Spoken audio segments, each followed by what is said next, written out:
ലൂക്കാ സുവിശേഷം 4-ാം അധ്യായം 2-ാം വാക്യം.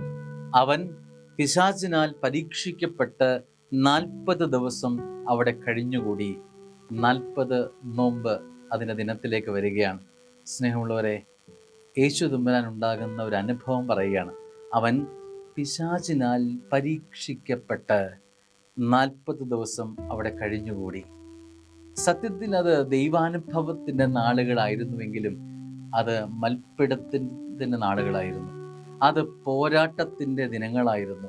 സ്നേഹമുള്ളവരെ, കൃപയിലേക്ക് അടുക്കും തോറും, നമ്മൾ കൃപയിലേക്ക് വളരാൻ ആഗ്രഹിക്കും തോറും, ദൈവസന്നിധിയിൽ ആശ്രയം വയ്ക്കും തോറും, സമയം വയ്ക്കും തോറും പിശാച് നമ്മളെ പിൻവലിച്ചു കൊണ്ടിരിക്കും. അവൻ്റെ പോരാട്ടം, പിശാചിൻ്റെ പോരാട്ടം എപ്പോഴും നമുക്ക് നേരെ തുടർന്നുകൊണ്ടിരിക്കുമെന്നത് സശ്രദ്ധം ജാഗ്രത നൽകേണ്ട ഒരു വിഷയമാണ്. ഒരു ക്രൈസ്തവന് ഇതേ അനുഭവം തന്നെ ഉണ്ടാകാം.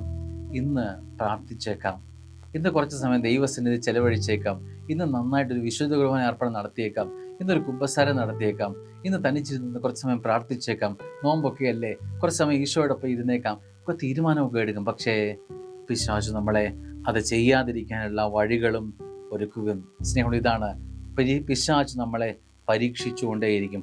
പരീക്ഷണം തുടർന്നുകൊണ്ടേയിരിക്കും. വിജയിച്ചു കയറുക എന്നതാണ്, അതിന്മേൽ വിജയമെടുക്കുക എന്നതാണ് നമ്മുടെ ഒരു ബലമെന്ന് പറയുന്നത്. ക്രിസ്തു അതിന്മേൽ വിജയമെടുത്തു എന്നതിൻ്റെയാണ് ജീവിതമാണ് ക്രിസ്തുവിൻ്റേത്. വിജയമെടുക്കാൻ, പിശാചിന്മേൽ ജയമെടുക്കാൻ നമുക്ക് സാധിക്കുമ്പോഴാണ് സ്നേഹമുള്ള പരീക്ഷണങ്ങളെ നമ്മൾ തരണം ചെയ്ത് ദൈവത്തിനുമുമ്പിലെത്തുക. കൃപയുടെ ദിനങ്ങൾ പ്രാർത്ഥിക്കുന്നു.